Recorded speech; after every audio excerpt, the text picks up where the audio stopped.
नमस्कार दोस्तों, आज की हमारी कहानी आपको अच्छी लगे तो प्लीज़ मेरे चैनल को सब्सक्राइब करें। बहुत समय पहले की बात है। प्रतापगढ़ के राजा को कोई संतान नहीं थी। राजा ने फैसला किया कि वह अपने राज्य के किसी बच्चे को ही अपना उत्तराधिकारी चुनेगा। इसी इरादे से एक दिन सभी बच्चों को बुलाया गया।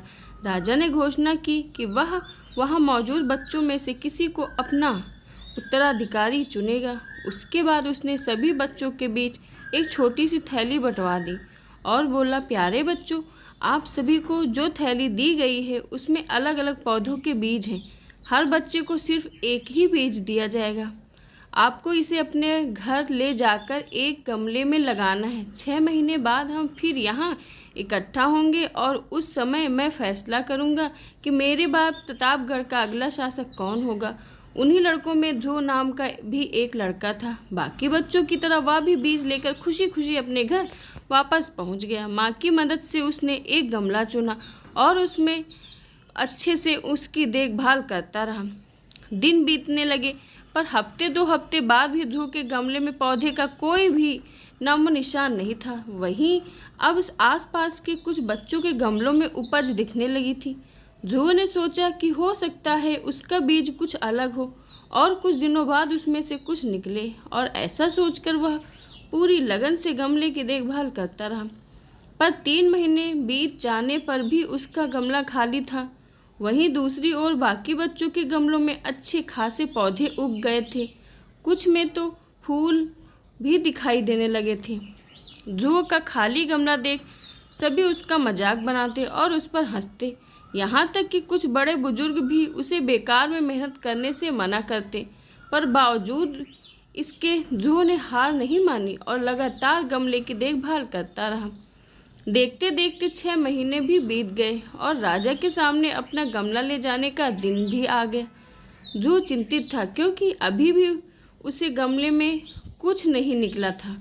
वह मन ही मन सोचने लगा, अगर मैं ऐसे ही राजा के सामने चला गया तो सब लोग मुझ पर कितना हंसेंगे, और कहीं राजा भी मुझसे नाराज़ हो गया और सज़ा दे दी तो किसी को भी यकीन नहीं होगा कि मैं बीज में रोज़ पानी डालता था। सब मुझे कितना आलसी समझेंगे। माँ ध्रुव की परेशानी समझ रही थी। उसने ध्रुव की आंखों में आंखें डालकर कहा, नतीजा जो कुछ भी हो, तुम्हें राजा को उसका दिया हुआ बीज लौटाना ही चाहिए। तय दिन सभी बच्चे राजमहल के मैदान में इकट्ठा हो गए। वहाँ एक से बढ़कर एक पौधों का अंबार लगा था। रंग बिरंगे फूलों की खुशबू से पूरा महल सुगंधित हो गया था। ध्रुव का खाली गमला देख बाकी बच्चे उसका मजाक उड़ा रहे थे कि तभी राजा के आने की घोषणा हुई। सभी बच्चे शांति से अपनी जगह खड़े हो गए। सबके अंदर बस एक ही प्रश्न चल रहा था कि राजा बच्चों के बीच में से होकर आगे बढ़ने लगे। वह जहाँ से भी गुजरते बच्चे तन कर खड़े हो जाते और अपने आप को योग्य उत्तराधिकारी साबित करने की कोशिश करते। तमाम खूबसूरत पौधों को देखने के बाद राजा की नज़र ध्रुव पर पड़ी। क्या हुआ, तुम्हारा गमला खाली क्यों है? राजा ने पूछा। जी, मैं रोज़ इसमें पानी डालता था, धूप दिखाता था।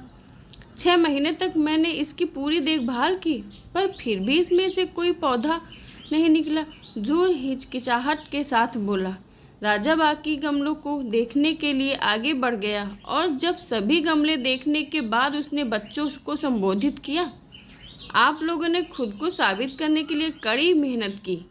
ज़्यादातर लोग किसी भी कीमत पर राजा बनना चाहते हैं, लेकिन एक लड़का है जो यहाँ खाली हाथ ही चला है। ध्रुव, तुम यहाँ मेरे पास आओ। सबके सामने इस तरह बुलाया जाना ध्रुव को कुछ अजीब लगा। वह धीरे धीरे आगे बढ़ने लगा।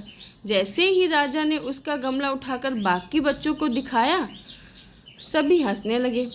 शांत हो जाइए, राजा ने ऊंची आवाज में कहा। 6 महीने पहले मैंने आपको बीज दिए थे और अपने अपने पौधों के साथ आने को कहा था।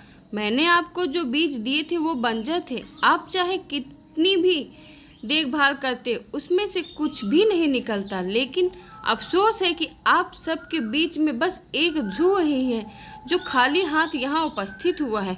आप सबको उससे सीखना चाहिए। पहले तो उसने ईमानदारी दिखाई कि और लोगों की तरह बीज में से कुछ न निकले, पर दूसरा बीज नहीं लगाया और उसके बाद खाली गमले के साथ यहाँ आने का साहस दिखाया, ये जानते हुए भी कि लोग उस पर कितना हंसेंगे, उसे कितना अपमानित होना पड़ेगा। मैं घोषणा करता हूँ कि ध्रुव ही प्रतापगढ़ का अगला राजा होगा।